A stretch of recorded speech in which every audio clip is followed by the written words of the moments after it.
یزید کی لشکر جو امام حسین کے مقابلے میں آیا، امام حسین کے لشکر کی تعداد 72 تھی، تو یزید نے 22,000. مجھے بتائیے 72 کا 22,000 سے کوئی مقابلہ ہوتا ہے؟ عمر بن سعد نے پھر عبید اللہ ابن زیاد کو لکھا کہ 22,000 بندے تھوڑے ہیں، کچھ بندے زیادہ بھیج. تو عمر بن سعد کو عبید اللہ ابن زیاد کہنے لگے کہ تو پاگل تو نہیں ہو گیا، 72 کے لشکر کا 22,000 بھیجا، اور کتنا بھیجو؟ تو اس نے کہا تمہیں یہ نہیں پتا یہ لوگ کون ہیں؟ یہ مولا علی شیر خدا کی اولاد ہے. ان میں ایک ایک شخص ایسا ہے جو 1,000 کے مقابلے میں لڑنا جانتا ہے. تو یہاں کمزوری دکھائی جاتی ہے. ہمارے بچے سمجھنے لگے ہیں کہ یہ شاید کوئی ایسی داستان ہے، اور اس طرح کا ماحول ٹی وی پہ میں دیکھ رہا تھا، اس طرح کا ماحول بنایا جاتا ہے جیسے کوئی خوف ہے. یعنی واقع کربلا کوئی ایسا واقعہ جسے دیکھ کے خوف طاری ہو جائے، بچے راتوں کو ڈرے. وہ اکیلے درخت دکھائے جا رہے ہیں اور تیر دکھائے جا رہے ہیں. او یار کیا قوم کی تربیت کر رہے ہیں؟ واقع کربلا حوصلے کا نام ہے، دلیری کا نام ہے. سنیں بات اصل میں کیا تھی، بڑے ٹھنڈے دماغ سے میری بات کو سمجھیے گا. حضرت مولا علی شیر خدا کے بعد مسلمانوں کے متفقہ امیر بنے تھے حضرت امیر معاویہ. انہیں امیر کس نے بنایا تھا؟ امام حسن نے. حضرت علی کے بڑے صاحبزادے حضرت امام حسن نے ان سے صلح کی، انہیں خلافت دی. اور صحیح بخاری میں نبی پاک نے فرمایا تھا میرا بیٹا حسن سردار ہے، جب مسلمانوں کی جماعتوں میں لہو بہہ جائے گا تو حسن ان کی صلح کرا دے گا. وہ صلح امام حسن نے کرائی. جناب امیر معاویہ امیر بن گئے.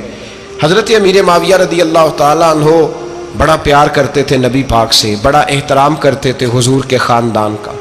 ان کی جو اجتہادی خطائیں ہیں وہ اپنی جگہ پہ موجود ہیں.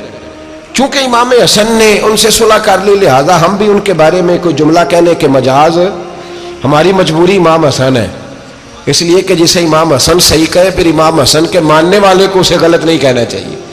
حضرت امیر معاویہ رضی اللہ تعالیٰ عنہ کا جب وصال ہوا تو حضرت امام حسن پہلے ہی ان سے وصال کر گئے، آپ کو زہر دے دیا گیا، آپ شہید ہو گئے. امام حسین موجود تھے. تو یزید کے بارے میں لوگوں نے کہا جناب امیر معاویہ سے کہ یہ ٹھیک ہے، مناسب ہے اور بہادر ہے، دلیر ہے، وہ جو ہوتے ہیں نا خوش آمدی ٹولہ. تو حضرت امیر معاویہ کے گرد بھی کچھ ایسے لوگ تھے، انہوں نے آپ سے کہا کہ یزید کو نامزد کر دیں. تو آپ نے یزید کو بلایا، حوالہ مجھ سے دیکھ لیجئے گا. بلا کے فرمایا کہ 3 بندوں کے سامنے اپنی خلافت پیش کرنا، اگر وہ تجھے مان جائیں تو امیر بن جانا، نہ مانے تو چپ کر کے گھر بیٹھ جانا. وہ 3 بندے کون ہیں؟ جناب عبداللہ ابن عباس، حضرت عبداللہ بن زبیر اور امام حسین رضی اللہ تعالیٰ عنہ. یہ وصیت فرمائی جناب امیر معاویہ. ہوا یہ کہ یزید جب امیر بنا نا، 2-3 چیزیں ہوتی ہیں جب کسی بندے کو قابو کرنا ہوتا ہے، 2-3-4-5 چیزیں ایسی ہوتی ہیں جس سے بندہ قابو آتا ہے. تو اس نے بھی فوری طور پہ یزید نے دیکھا میرے لیے مسئلہ کیا بن سکتا ہے. ولید بن عتبہ اس وقت مدینے کا گورنر تھا. یزید نے اس کو خط لکھا کہ امیر عرب کا رواج آج بھی ہے کہ جب تک نئے خلیفہ کی بیعت نہیں ہو جاتی پرانے کے انتقال کی خبر ہی نہیں دیتے، اس کو رکھے رکھتے ہیں. یہ ان کا طریقہ ہے. وہ کہتے ہیں کہ ولی عہد اچھی طرح قبضہ کر لے پھر بتائیں گے. حضرت امیر معاویہ کا وصال ہو گیا، بتایا نہیں. یزید نے اب کیا کیا، چونکہ بڑا چلاک آدمی تھا، بڑا شاطر تھا، بڑا تیز تھا، اس نے ولید کو خط لکھا. کہنے لگا کہ فوری طور پہ عبداللہ ابن عباس کو بلاؤ اور اسے کہو میری بیعت کریں. یہ جو بیعت ہوتی تھی نا، یہ بھی سن لے کیا ہوتی تھی. یہ بیعت حلف ہوتا تھا کہ میں اللہ رسول کے نام پہ حلف دیتا ہوں کہ میں یزید کی اطاعت کروں گا، میں اس کے خلاف کوئی بغاوت نہیں کروں گا. کوئی یہ بیعت لوگ سمجھتے ہیں کہ بس ہاتھ پکڑنے کا نام بیعت تھا. اس بیعت کا متبادل جمہوری ملکوں کے اندر ووٹ آیا ہے. تو کہا بیعت کرے. حضرت عبداللہ ابن عباس کو بھی بلاؤ، عبداللہ بن زبیر کو بھی بلاؤ، امام حسین کو بھی بلاؤ. امام حسین آدھی رات کے وقت بیٹھے تھے مسجد نبوی میں، چونکہ 5 نمازوں کی آپ امامت کرتے. امام حسین نماز پڑھا کے عشاء کی بیٹھے تھے. جناب عبداللہ بن زبیر، عبداللہ بن زبیر کون تھے؟ یہ نبی پاک صلی اللہ علیہ وسلم کی پھوپھی پوتے تھے اور جناب صدیق اکبر کے نواسے تھے حضرت عبداللہ بن زبیر. اور جناب زبیر بن عوام عشرہ مبشرہ صحابی ہیں، ان کے بیٹے تھے. بہت زیرک آدمی تھے. یہ بھی امام حسین کے پاس بیٹھے تھے. عبداللہ ابن عباس بھی تھے جو حضور کے چچا کے بیٹے ہیں، اس امت کے پہلے مفسر ہیں قرآن پاک. یہ لوگ بیٹھے تھے. تو ولید نے ایک بندہ بھیجا، اس نے آ کے کہا جناب آپ کو گورنر صاحب نے بلایا ہے. تو عبداللہ بن زبیر کہنے لگے حسین اس وقت بلانے کی بات سمجھ میں نہیں آئی. تو امام حسین بڑے بصیرت والے تھے، اللہ نے بصیرت دی تھی. کہنے لگے عبداللہ آپ کو سمجھ نہیں آئی، مجھے سمجھ آ گئی ہے، امیر معاویہ وصال کر گئے اور یہ ہمیں جو بلایا گیا ہے نا، یہ یزید کی بیعت کے لیے بلایا گیا ہے. تو کہا پھر آپ آدھی رات کو نہ جائیں، آپ کے لیے خطرہ ہوگا۔ تو امام حسین فرمانے لگے خطرہ حسین کو نہیں ہوتا۔ نہیں، کہا پھر بھی آپ مہربانی کریں ذرا احتیاط سے جائیں۔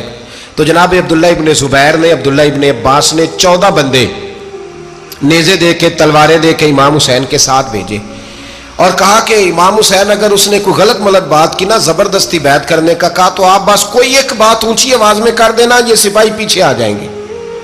امام حسین ان 14 بندوں کو لے کے گورنر ہاؤس پہنچ گئے۔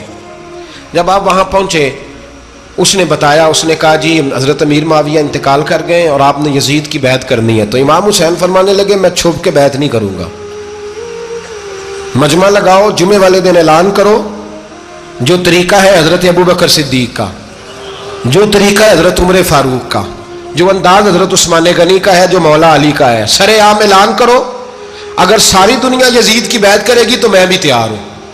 تم مجھ سے بیعت لے کے پھر لوگوں کو بتانا چاہتے ہو کہ حسین بیعت ہو کر رہے ہیں تو تم کیوں نہیں کر رہے؟ میں عام آدمی نہیں ہوں، لہذا چھپ کے بیعت نہیں کرتا۔ جب یہ بات کی نا تو ولید بڑا نرم دل تھا اور امام حسین کی شان کو جانتا تھا، وہ جانتا تھا یہ نبی پاک کا خاندان ہے۔ اس نے کہا جی مجھے تو حکم تھا، باقی آپ حضور کے نواز ہیں، میں کر کچھ۔ وہاں ایک بڑا بدبخت شخص بیٹھا تھا، عبد الملک بن مروان، وہ ولید سے کہنے لگا کہ اگر حسین آج تمہارے ہاتھ سے نکل گئے تو تمہارے لیے بہت بڑا مسئلہ کھڑا ہو جائے، انہیں جانے نہ دینا، یا بیعت کراؤ یا ان سے کہو جنگ کے لیے تیار ہو۔ تو امام حسین رضی اللہ تعالیٰ عنہ کے کانوں میں آواز گئی تو فرمانے لگے ابن مرجانہ، اگر تیرے اندر جرت ہے تو آ سامنے حسین کے، اس کے کانوں میں باتیں نہ کر، کانا پھوسی نہ کر، باہر آ میدان میں، شرارت نہ کر، باہر آ، میں تمہیں ابھی بتاتا ہوں کہ حسین سے مقابلہ کرنے کا انجام کیا ہے۔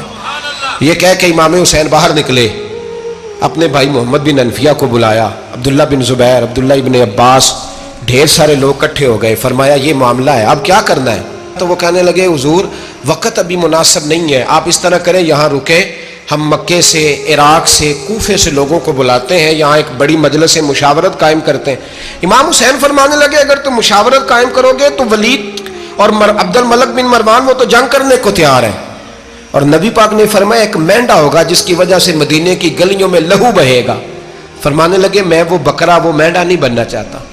کہا پھر آپ کیا کریں گے؟ تو امام حسین رو پڑے، فرمانے لگے میں مدینہ چھوڑ جاؤں گا لیکن مدینے کی حرمت پامال نہیں ہونے دوں گا۔ امام علی مقام آدھی رات کے وقت نکلے، سیدہ فاطمہ کا دروازہ ایک اس دن تھا جس دن حضرت مولا علی کوفے چلے گئے تھے، اور دوبارہ آج تالا لگا جب امام حسین نکلے۔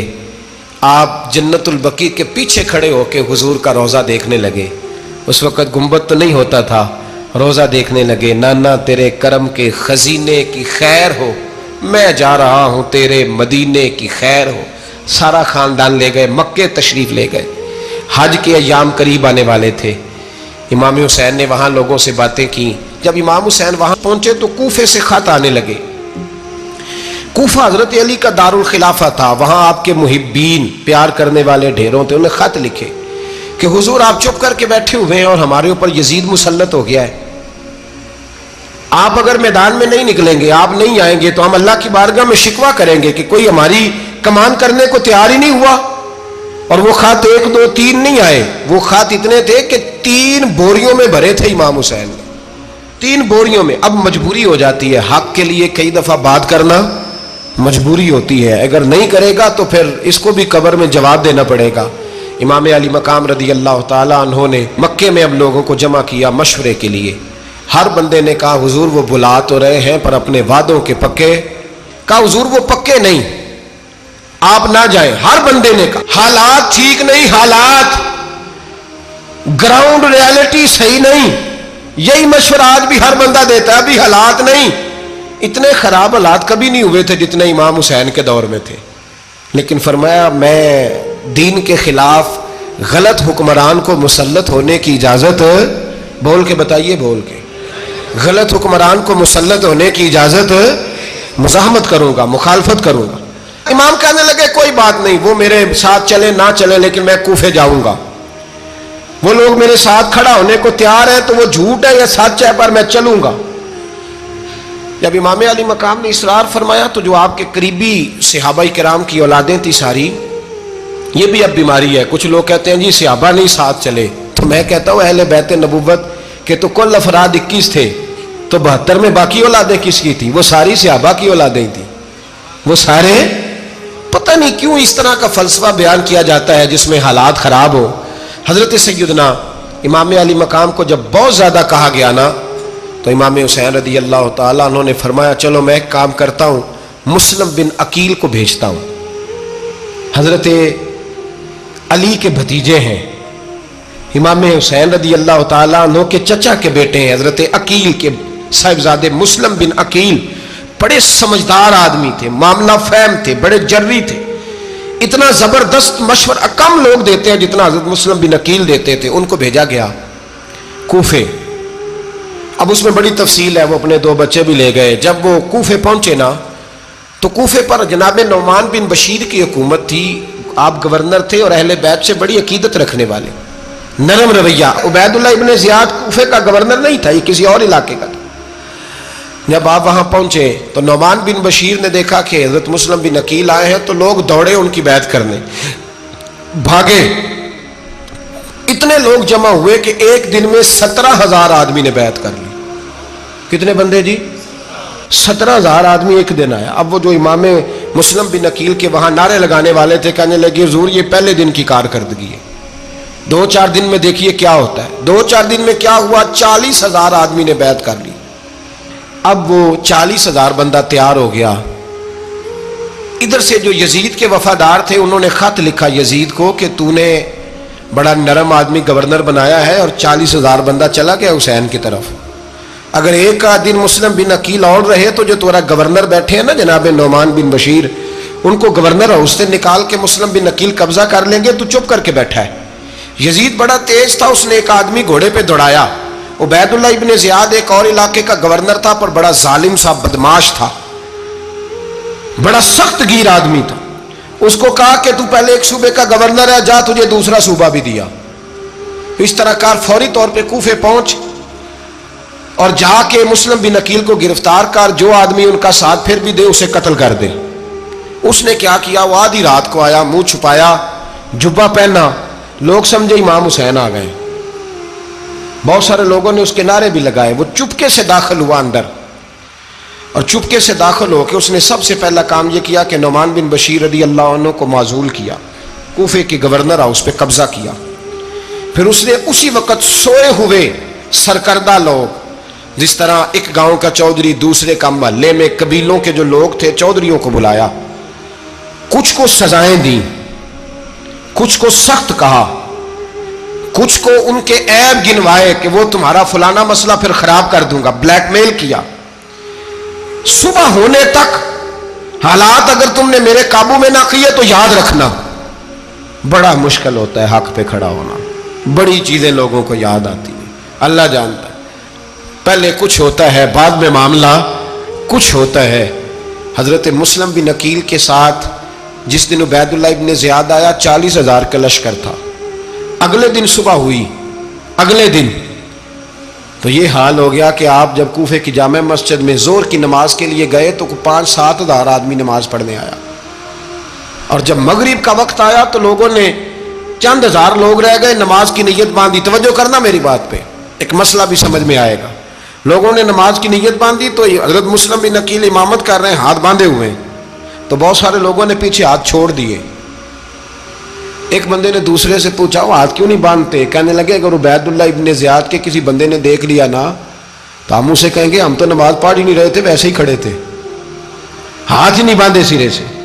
جب نماز کی امامت باندھی تو 10-11 صفیں تھیں۔ جب مسلم بن عقیل رضی اللہ تعالیٰ عنہ نے سلام پھیرا تو پیچھے بندہ ہی کوئی نہیں تھا۔ حضرت مسلم بن عقیل کو گرفتار کیا گیا۔ عرب کا رواج تھا دشمن کو سخت سزا دیں تاکہ باعث عبرت بنے۔ بہت اونچا مینار تھا کوفے کا، گورنر ہاؤس کا، اوپر لے جا کے جناب مسلم بن عقیل کو زمین پہ گرایا گیا، اور جب وہ شہید ہو گئے تو شہید ہونے سے ایک رات پہلے وہ خط لکھ چکے تھے امام حسین کو کہ آپ آ جائیں، حالات بڑے اچھے ہیں۔ خط ملا تو امام حسین مکے سے کوفے کی جانب چل پڑے۔ امام علی مقام رضی اللہ تعالیٰ عنہ جب چل پڑے، تشریف لا رہے تھے تو رستے میں فرزق شاعر ملا، بڑا محب اہل بیت تھا۔ رستے میں ملاقات ہوئی، اللہ اکبر، حضرت مسلم بن عقیل جب گرایا شہید ہو گئے تو پھر اس نے اس طرح کیا کہ آپ کی لاش کو لٹکا دیا چوک میں.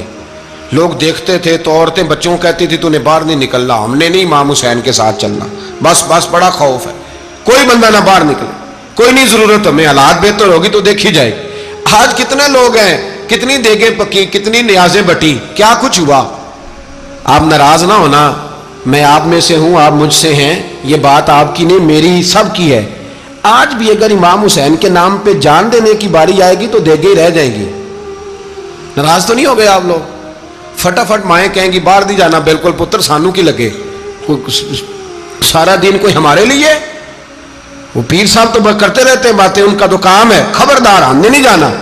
دیگیں دینے کو سارے تیار ہیں, جانے دینے کو تیار ہونا. ناراض ہو گئے آپ لوگ؟ چلو کوئی نہیں, ہو جاؤ, خیر صلی اللہ ہے, بات تو ٹھیک کر رہا ہوں نا. حضرت امام حسین رضی اللہ تعالیٰ عنہ نے فرزق شاہ رستے میں ملا تو امام حسین کو کہنے لگا کہاں جا رہے ہیں؟ فرمایا میں کوفے جا رہا ہوں. کہنے لگا حضور نہ جائیے گا, لوگوں کے دل آپ کے ساتھ ہیں, تلواریں آپ کے ساتھ نہیں. سیدنا امام حسین رضی اللہ تعالیٰ عنہ کو آ کے کہا حضور وہ سارے کوفے والے مانتے ہیں کہ بات حسین کی ٹھیک ہے لیکن آپ کی سپورٹ نہیں کریں گے. اور اگلی بات فرزق نے یہ کی کہ حضور میں حضرت مسلم بن عقیل کی لاش کو لٹکی ہوئی دیکھ کے آیا ہوں کوفے کے چوک میں. بڑا ہی خوبصورت فکرہ ہے امام حسین کا. فرمانے لگے میرا بھائی لٹکا ہوا تھا, کہیں کسی کے آگے جھکا تو نہیں تھا؟ لٹکا ہی تھا نا, کہیں جھکا تو نہیں کسی کے آگے؟ کہا حضور نہیں. تو آپ فرمانے لگے اگر مسلم بن عقیل لٹک گیا تو حسین بھی لٹک جائے گا, لیکن جھکے گا. حضرت امام حسین تشریف لائے, بچوں سمیت آئے. حر بن یزید ایک شخص تھا. حر بن یزید ایک مختصر سا لشکر لے کے اس نے امام حسین کو ایک جگہ پہ روکا, پھر دوسری جگہ پہ روکا, بالآخر تیسری جگہ پہ روکا. تو امام حسین نے فرمایا جگہ کون سی ہے؟ کہا حضور کرب و بلا. فرمایا بس یہی خیمے لگا دو, یہی. حضرت سیدہ زینب نے پوچھا امام حسین سے کہ سارے زمانے نے روکا ہے, ٹھیک ہے آپ حق پہ ہیں, یہ بھی سب نے کہا آپ حق پہ ہیں, پر روکا بھی سب نے, آپ روکے کیوں نہیں؟ تو ابن کثیر اور ابن اسیر لکھتے ہیں کہ امام حسین رو پڑے, کہنے لگے بہن میں رک جاتا پر میں نے رات کو نانا مصطفیٰ کو خواب میں دیکھا ہے. تو حضور نے فرمایا حسین اگر آج یہ رواج پڑ گیا نا یزید جیسے لوگوں کا تو قیامت تک پڑا رہے گا. پھر لوگ کہیں گے کوئی نکلا نہیں تھا تو ہمیں بھی نکلنا. پھر لوگ ظالموں کے سامنے گردنیں جھکانے کے عادی ہو جائیں. میں کہتا رہتا ہوں, کہہ رہا ہوں, کربلا کی جنگ کفر اسلام کی جنگ نہیں, کفر اسلام کی جنگ نہیں کربلا کی. کیونکہ یزید تو بڑا پکا نمازی تھا, خطبہ دیتا تھا. وہ تو جب امام حسین رضی اللہ تعالیٰ عنہ نے کربلا کے میدان میں جمعے کا دن تھا تو یزید کے سامنے کو بات کرنی شروع کی, عمر بن سعد کے سامنے. تو عمر بن سعد کہنے لگا حسین زیادہ باتیں نہ کر, ہمارا جمعہ لیٹ ہو رہا ہے, جنگ کے لیے تیار ہو, فٹافٹ آ. اہل بیت نبوت کو قتل کریں گے اور قتل کے بعد پھر نماز پڑھیں گے اور پھر کہیں گے اللہم صلی علی محمد وعلی آل محمد, اسی نماز میں پھر درود بھی پڑھیں گے. یہ کیسا مرتبہ ہے, کیسا انداز ہے, دوستی قاتل سے بھی مقتول سے یارانہ بھی. امام حسین نے حر بن یزید امام حسین سے کہنے لگا مجھے حکم ہے آپ کو روکنے کا, آپ آگے نہیں جا سکتے. امام صاحب نے فرمایا وجہ زمین اللہ کی ہے. اس نے کہا آپ بیعت نہیں کر رہے, یزید کی حالات آپ کے حق میں درست نہیں ہیں, آپ نہیں جائیں گے. امام روک گئے. ظہر کی نماز کا وقت ہوا تو حضرت علی اکبر امام حسین کے بڑے صاحبزادے انہوں نے اذان ظہر پڑھی تو حر بن یزید کے لشکر نے امام حسین کے پیچھے نماز ادا کی. کہا بھئی تم مقابلے میں آئے ہو, نماز پیچھے پڑھتے ہو؟ کہا حضور مقابلہ تو تلواروں سے کر رہے ہیں پر ہمارا دل تو مانتا ہے نا کہ مصطفیٰ کا نواسہ بڑی شان والا ہے. حر بن یزید نے 3 نمازیں لشکر سمیت امام حسین کے پیچھے پڑھی ہیں, 3 نمازیں, ظہر اثر اور مغرب. پھر امام حسین کے سامنے شرائط پیش کی کہ آپ کو یہاں گھیر لیا گیا ہے, یہاں آپ بیعت کریں گے, یہاں جنگ کریں گے, 2 ہی باتیں. امام حسین نے فرمایا نہیں بھائی بیعت تو میں نہیں کرتا, اس کے علاوہ تم جو کہتے ہو میں کرنے کو تیار ہوں. اس نے خط لکھا, عبید اللہ ابن زیاد کو ایک بندہ دوڑایا پیچھے کوفے, چند میل پہ کوفہ تھا. کہا وہ نہیں مان رہے, کیا کرنا ہے؟ تو حسین ابن علی ہے, میں زیادہ دیر انہیں روک بھی نہیں سکتا. انہوں نے پیغام دیا حر بن یزید کو کہ کرنا کچھ بھی نہیں, ان کا پانی بند کر دو, بلیک میل کرو, کھانا پانی نہیں ملے گا, چھوٹے چھوٹے بچے ہیں, خود ہی مان جائیں گے. حضرت امام علی مقام کے بارے میں حور کے پاس جب یہ پیغام آیا تو حور کہنے لگا میری طبیعت نہیں مانتی حسین پر پانی بند کروں، دل نہیں مانتا۔ جب یہ لفظ کہے نا دوبارہ تو پھر عبید اللہ ابن زیاد نے عمر بن سعد کو 10,000 آدمی دے کے بھیجا، کہا حور بن یزید لچک دکھا رہا ہے حسین کے حق میں۔ ایک رے کا علاقہ تھا، بڑی وہاں فصل ہوتی تھی، لوگ کوشش کرتے تھے وہاں کا گورنر بننے کی، کوشش کرتے تھے۔ تو عبید اللہ ابن زیاد کہنے لگا تمہیں رے کی گورنری ملے گی، سب سے سرسبز و شاداب علاقہ، تمہیں وہاں کا گورنر بنایا جائے گا اگر حسین کے خلاف لڑو گے۔ یہ اتنی زبردست ہوتی ہیں گورنریاں کہ گورنریوں کے لیے لوگ نسل رسول کے خلاف بھی نکل آتے ہیں، یہ اتنی تگڑی ہوتی ہیں، اتنی جلدی وفاداریاں بدلتی ہیں۔ وقت اتنا نہیں کہ میں مزید تفصیل میں جاؤں۔ امام حسین کو روک لیا گیا، عمر بن سعد نے روک لیا۔ یکم محرم کو امام آئے، 7 محرم تا روکا گیا، 7 محرم کو پانی بند کر دیا۔ جانور پانی پیتے تھے، گھوڑے پیتے تھے، کتے پیتے تھے، لیکن مصطفیٰ کے گھرانے کو پانی پینے کی اجازت، 3 دن تک پانی بند رہا۔ 9 محرم کو عمر بن سعد نے اور لوگ بلائے۔ شمر ایک بڑا سخت آدمی تھا، سنگ دل بدبخت، جس نے حضرت علی اصغر کے گلے پر تیر مارا تھا، وہ اور لشکر لے کے آیا۔ رات کو کہنے لگا امام حسین رضی اللہ تعالیٰ عنہ سے کہ بس بڑا ہو گیا، یہ 9-10 محرم کی درمیانی رات، یا آپ جنگ کریں گے یا آپ بیعت کریں گے، 2 ہی باتیں۔ امام حسین اندر گئے، سیدہ زینب سے مشورہ کیا، باہر آئے، فرمایا بات وہی ہے جو پہلے دن والی ہے۔ امام حسین رضی اللہ تعالیٰ عنہ نے فرمایا بھائی بیعت تو میں نہیں کرتا، باقی جو تمہارا پروگرام ہے۔ شمر اور ابن سعد کہنے لگے پھر جنگ کے لیے تیار ہو جائیں۔ کیا انداز ہے امام حسین کا، فرمانے لگے کل جنگ کروں گا، مجھے پتا تو ہے جنگ کا نتیجہ کیا نکلنا ہے، ایک رات مجھے دے دو تاکہ میں کھل کے اپنے رب کی عبادت تو کر لوں۔ حسین نے جانا ہے، مجھے پتا ہے کل رزلٹ 72 اور 22,000 کا کیا ایک رات مجھے دو، میں مالک سے راز نیاز تو کروں، میں گویا اس سے پوچھوں تو صحیح کہ مالک میرے والد بھی شہید ہیں، بھائی بھی شہید ہیں، نانا کو بھی دکھوں میں دیکھا ہے، تو اب میری باری ہے تو مالک میں حاضر ہوں، مجھے موقع تو دو، اس لیے کہ میرے نانا نے بدر میں بھی ساری رات عبادت کی تھی، صبح مجھے موقع دو۔ اور دنیا کا اصول ہے جب کوئی موقع مانگتا ہے تو دیا جاتا ہے۔ یہ دونوں کہنے لگے کوئی موقع نہیں۔ حور بن یزید پیچھے سے بولا، کہنے لگا نہیں، بدتمیزی نہ کرو، حسین کو موقع دو، تمہیں دینا پڑے گا۔ موقع دیا۔ حور بن یزید نے پھر منت کی، کہا حضور آپ مہربانی کرے مان جائیں۔ فرمایا ماننے والا کھاتا کوئی نہیں، یہ بڑا مشکل کام ہے بھائی، ضمیر کا سودا اب تو عام ہو گیا، بازار لگتے ہیں، ریٹ لگتے ہیں، اپنی اپنی چاہتوں پہ لوگوں نے اپنے اپنے انداز سجائے ہوئے۔ کوئی آدمی بس اچھے طریقے سے نام لے لے تو بس ہم اس کے پیچھے چل جاتے ہیں، اب تو عام ہو گیا یہ معاملہ۔ امام حسین نے فرمایا ہو ہی نہیں سکتا، ممکن ہی نہیں ہے۔ ساری رات عبادت میں گزری، ریاضت میں گزری، تہجد کا وقت ہوا تو گھر والوں کو بلایا، فرمایا دیکھنا تمہاری سی کی آواز نہ باہر آئے، خبردار سی کی آواز نہ آئے۔ اور امام زین العابدین سے فرمایا تو بیمار ہے، تو جہاد نہیں کرے گا، لیکن خیال رکھنا پیچھے۔ اور بڑی قیمتی بات بتا رہا ہوں، ہماری بیویاں کسی کے گھر میت ہو جائے تو 4 دن بخار نہیں اترتا۔ امام علی مقام نے سیدہ زینب سے فرمایا تو بڑی ہے، میری بہن ہے، پیچھے سارے بچے ہیں، جوان ہیں، ان کے حوصلے تیری ذمہ داری ہیں۔ صبح جنگ کا طبل بجنے لگا، فجر کی نماز پڑھی، سورج چڑھا، 10 محرم کا دن، جمعے کا وقت، جناب سیدنا امام حسین رضی اللہ تعالیٰ عنہ نے ریت پر سجدے کیے، لمبے سجدے، لمبی نماز۔ سورۃ الشمس کی آیات دوسری رکعت میں پڑھی تو سارا کربلا گونجنے لگا۔ کیا انداز تکلم تھا امام علی مقام کا۔ نماز مکمل ہوئی تو حور بن یزید، عمر بن سعد اور شمر سے کہنے لگے واقعی حسین سے لڑو گے؟ پتہ نہیں کون ہے۔ قل لا اسألکم علیہ اجرا، تم نے نہیں پڑھا؟ الا المودۃ فی القربى، تمہاری آنکھیں بند ہیں۔ الحسن والحسین سید الشباب اہل جنہ، تمہیں نہیں پتا؟ کہنے لگا چپ کر، حکومت نظر آ رہی ہے۔ اور بن یزید کہنے لگے پھر میرا بھی فیصلہ سنو، مجھے حکومت نہیں چاہیے، مجھے جنت چاہیے۔ حکومت نہیں چاہیے۔ امام حسین کی پہلی فتح دیکھیں، اور بن یزید ایڑی لگا کے نا یزید کے لشکر سے نکل کے امام حسین کے لشکر میں شامل ہو گیا، اور پہلا شخص جس نے امام حسین کو روکا امام حسین کے نام پر پہلا سر بھی اسی شخص نے کٹایا ہے. لیکن یزید کی قبر پہ لعنت بھی کوئی نہیں برساتا. اس کا محل تھا بہت بڑا، لیکن جب لوگ کربلا میں امام حسین کو سلام کرنے جاتے ہیں تو قدموں میں حور بن یزید کا مزار بھی بنا ہوا ہے، اس کو بھی سلامی دی جاتی ہے. اور اب ہم اکیلا حور بن یزید نہیں کہتے، ہم کہتے ہیں حور بن یزید رضی اللہ تعالی. اب ہم اتنی تعظیم کرتے ہیں اس حور کی.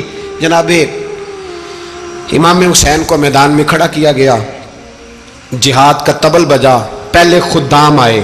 اور سن لو آج وہ پتہ نہیں بازاری سے لوگ چڑھ گئے اسٹیجوں پہ، بازاری سے، نہ چہرے پہ داڑھی ہے نہ سر پہ کوئی کپڑا ہے، بازاری لوگ ہیں، بھاگ رہے ہیں، بازو چڑھائے ہوئے ہیں، بٹن کھولے ہوئے ہیں، تماشا بنا دیا.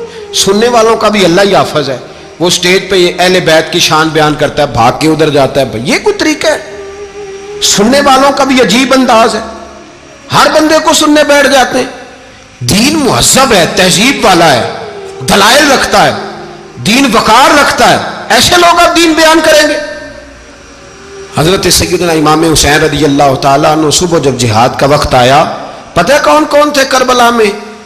امام حسین کے ساتھ امام حسین کے 4 بھائی تھے کربلا میں. کتنے؟ بول کے بتائیں. حضرت علی کے 4 بیٹے، عباس بن علی، جن کو حضرت عباس کہا جاتا ہے نا، علمدار، یہ حضرت علی کی دوسری زوجہ میں سے. عباس بن علی بھی تھے اور ابو بکر بن علی بھی تھے، عمر بن علی بھی تھے، عثمان بن، یہ حضرت علی کے بچوں کے نام ہیں. یہ آپ کے شہزادے امام حسین کے ساتھ شہید ہوئے. ان کا نام صرف اس لیے نہیں لیا جاتا کہ ان کا نام خلفائے ثلاثہ کے نام پہ، حضرت علی نے اپنے یاروں کے نام پہ رکھا ہے تو تم نے کربلا کے میدان سے خارج کر دیا. یہ تینوں شہزادے حضرت جناب سیدنا امام حسین کے ساتھ تھے، یہ بھی شہید ہوئے.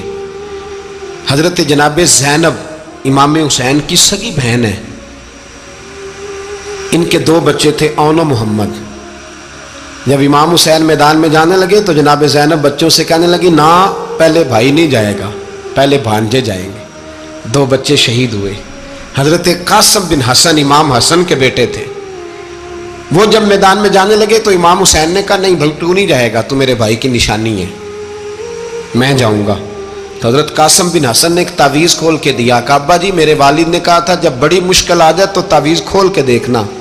تو آج بڑی مشکل آئی ہے تو میں نے تعویذ کھولا ہے. تو یہ دیکھیں کیا لکھا ہے، یہ تو رکا ہے، تعویذ ہے ہی نہیں. جب کھول کے دیکھا تو اس پہ لکھا تھا، قاسم اگر حسین پہ کوئی کڑا وقت آ جائے تو بیٹھ کے آگے آگے رہنا، اگر کڑا وقت میرے بھائی پہ کبھی آ جائے نا دیکھنا اس کے آگے آگے چلنا، اسے حسن کی کمی نہ محسوس ہو. پائیاں جہاں ساک نہیں کوئی جے وچ خار نہ ہوئے.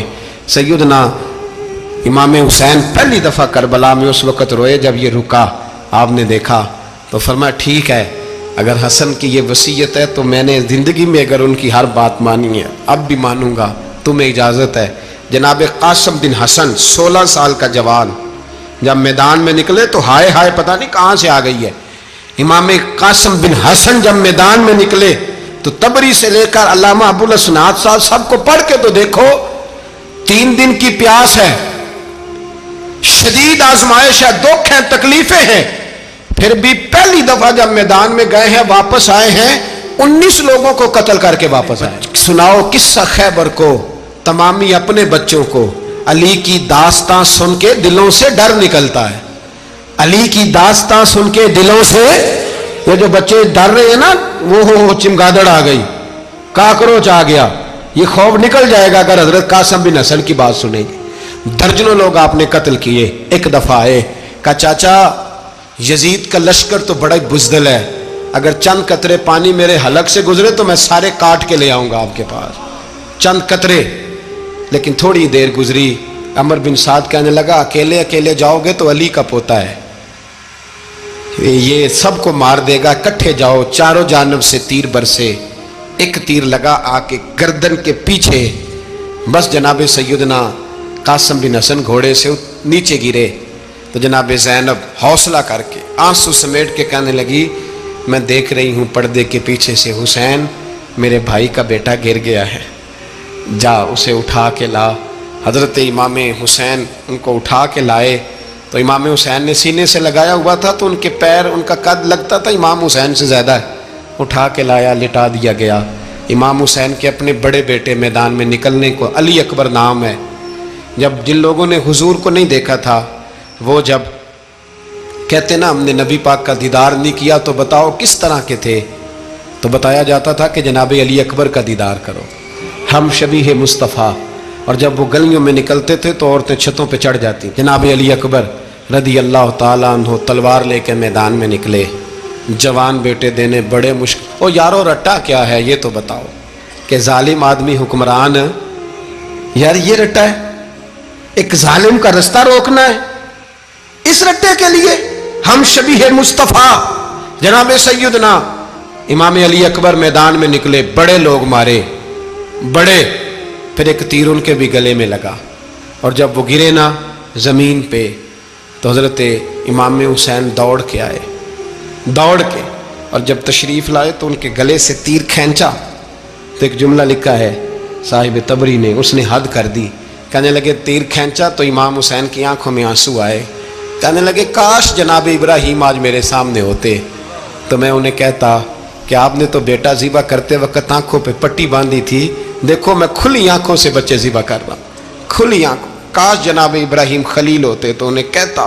جناب علی اکبر بھی شہید ہوئے۔ حضرت علی اصغر کو تو اچانک اٹھایا تھا امام حسین، باہر نکلے تو گردن پہ تیر لگا تو 6 مہینے کا بچہ وہ بھی شہید ہوا، خون اچھالا آسمان کی طرف تو کہا مولا دیکھ لے، میں نے 6 مہینے والا بھی نہیں بچایا، وہ بھی دے دیا ہے۔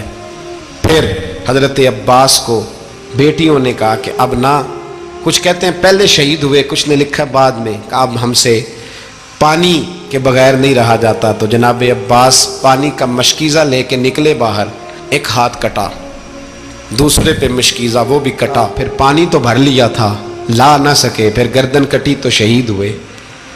بچوں کی بھی شہادت ہوئی، پر جب ان کا لاشا اٹھایا تو امام حسین کہنے لگے مولا اب نہ حسین کی کمر کمزور ہو گئی ہے، اب کمزور ہو، اور بھائی ایک میت ہو جائے تو 4-5 دن تو پوری آنکھیں نہیں کھلتی، کیسا جری خاندان ہے۔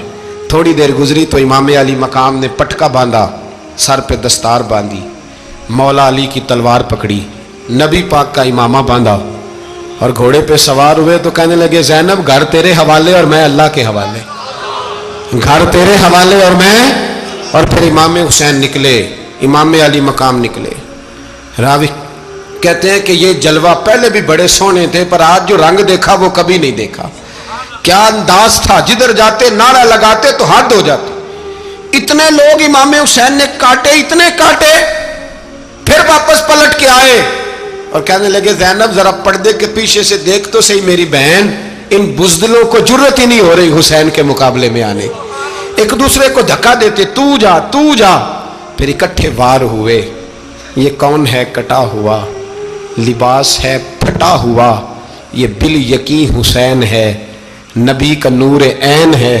پھر چاروں جانب سے تیر برسے تو امام علی مقام چونکہ نماز کا وقت ہو گیا تھا، اترے گھوڑے سے، خون بہ رہا تھا، گرم ترین ریت سے تیمم کیا، سر سجدے میں رکھا، اور جب شمر آپ کی گردن کاٹنے لگا تو کہنے لگے ٹھہر جا ذرا رب سے ایک بات کر لینے دے، اور پھر بولے امام حسین، کہنے لگے مالک تو اب بتا کہ حسین سے راضی ہے کہ ناراض ہے، تو بتا۔ تو پھر ایک آواز آئی، یا ایتھا النفس مطمئنہ ارجعی الی ربک راضیۃ مرضیہ، فرمایا نفس مطمئنہ واپس آ جا، تو اللہ سے راضی ہے، اللہ تجھ سے راضی۔ امام حسین وہاں شہید ہو گئے۔ اب یہ قافلہ امام حسین کا سر کاٹ، ذرا دیکھنا غور کرنا، سر کاٹ کے نیزے پہ رکھا ہے، جسم کربلا میں پڑا ہے، عورتوں کو گھوڑوں پہ بٹھا کے لے جایا گیا یزید کے دربار میں۔ یزید پہلے عبید اللہ ابن زیاد نے بدتمیزی کی، پھر یزید نے کی۔ سعودی عرب کا ایک مولوی بول رہا تھا، سعودی عرب کا، ان سے بھی بڑا عشق ہے، جس نے تقریر سننی ہو میرے پاس ہے۔ ہمیں لوگ مشورے دیتے ہیں کہ جو یزید کو اچھا کہے اور حسین کو باغی کہے اس کو ہم امام مان لیں، اس بے شرم بے حیا کو جو نبی پاک کے گھرانے کے بارے میں بکے اسے امام۔ سعودی عرب میں مسجد نبی میں درس دینے والا جس نے تقریر سننی ہو میرے پاس ہے، وہ کہتا ہے یزید تو بڑا اچھا آدمی تھا، اس نے تو بڑی خدمت کی، تو میں نے اسے کہا رشتہ داری کر لیا یزید کے ساتھ، قریب ہو جا، شرم نہیں آتی؟ آج بھی نبی پاک کا دل دکھاتے ہو، حیا نہیں آتی، خیال نہیں آتا؟ اور لوگ گھر میں بیٹھ کے باتیں کرتے ہیں، کہتے ہیں جی جو بیت اللہ میں ہو وہ بھی برا ہو سکتا ہے۔ بیت اللہ میں تو 360 بت بھی تھے، وہ اچھے تھے۔ مدینے میں تو 360 منافق بھی رہے، پوری سورہ منافقون نازل ہوئی، وہ اچھے تھے۔ عجیب تماشا بنا دیا لوگوں نے مذہب کا۔ وہ آج بکرا ہے، آج میرے پاس ویڈیو آئی ہے، کہتا ہے یزید نے تو بڑی خیمت تو عبید اللہ ابن زیاد نے قتل کیا۔ بے شرمو، اگر عبید اللہ ابن زیاد نے بھی قتل کیا تھا تو حکومت کس کی تھی؟ بولیں، بول کے بتائیں۔ تو پھر یزید نے عبید اللہ ابن زیاد کو سزا کیوں نہیں دی، بلکہ ایک جگہ 2 گورنریاں دی اس کو؟ یہ حال کیا۔ بلکہ سنو جو حدیث پاک میں آتا ہے وہ یہ ہے کہ یزید چھڑیاں مار رہا تھا، چھڑیاں امام حسین کے لبوں پہ۔ تو نعمان بن بشیر صحابی تھے، بول پڑے، کہنے لگے او یزید بدبخت، ہاتھ پیچھے اٹھا، مجھے اللہ کی عزت کی قسم میں نے سینکڑوں بار نبی پاک کو ان ہونٹوں کو چومتے دیکھا ہے۔ حضرت جناب زینب عورتوں کے مجمع میں پیچھے ہو کے بیٹھی ہیں۔ یزید کے پاس جب پہنچا لشکر تو یزید کہنے لگا دیکھو اللہ نے مجھے عزت دی اور میرے مخالفوں کا کیا حال ہوا۔ تو بی بی زینب بول پڑی، اتنے صدمے سہے پر آواز توانا ہے، جاندار ہے۔ حضرت سیدہ زینب نے جب سنا نا کہ یہ کہہ رہا ہے کہ مجھے اللہ نے عزت دی، تو جناب زینب بولی، نعمان بن بشیر کہتے ہیں بی بی بولی، اتنے صدمے ہیں پر جناب زینب بولی اللہ اکبر، اس انداز میں بولی کہ پہلے قرآن مجید کی آیت پڑھی، کہنے لگی وَتُعِزُّ مَن تَشَاءُ وَتُذِلُّ مَن تَشَاءُ بِيَدِكَ الْخَيْرُ إِنَّكَ عَلَىٰ كُلِّ شَيْءٍ قَدِيرٌ۔ اور پھر کہنے لگی یزید تو بکتا ہے، کہتا ہے کہ تو عزت والا ہو گیا، یہ تیری حکومت ہے، 4 دن گزرنے دے، تجھ پہ کوئی لعنت بھی نہیں برسائے گا، اور میرے بھائی کا قیامت تک ممبروں میں اور خطبوں میں ذکر ہوا کرے گا، وقت گزرنے دے۔ جب جناب بی بی زینب بول رہی تھی تو حضور کے ایک نابینا صحابی پاس بیٹھے تھے، جناب نعمان بن بشیر کا ہاتھ ہلایا، ہلا کے کہنے لگے کیا علی آ گئے؟ تو علی کی آواز لگتی ہے، جبریل امی بول رہے ہوں جیسے، حکمت کے گوہر رول رہے ہوں جیسے، دربار دمشق میں بی بی زینب کا خطاب، منبر پہ علی بول رہے ہوں جیسے۔ میرے بھائی بس کربلا والا قافلہ تو مدینے پہنچ گیا، 3 سال یزید نے حکومت کی، شرابیں عام ہو گئیں، مکے پہ حملہ ہوا، خانہ کعبہ کا غلاف جلا، مدینے پہ اس نے حملہ کیا، 3 دن مسجد نبوی میں اس نے گھوڑے باندھے، مسجد نبوی میں صحابہ کو نکال کے اپنا اس نے امام مقرر کیا، لیکن پھر امت نے اسے قبول نہ کیا، پھر وہ رسوا ہوا اور آج تک وہ رسوا ہے۔ لیکن امام حسین کا نام کل بھی زندہ تھا اور آج بھی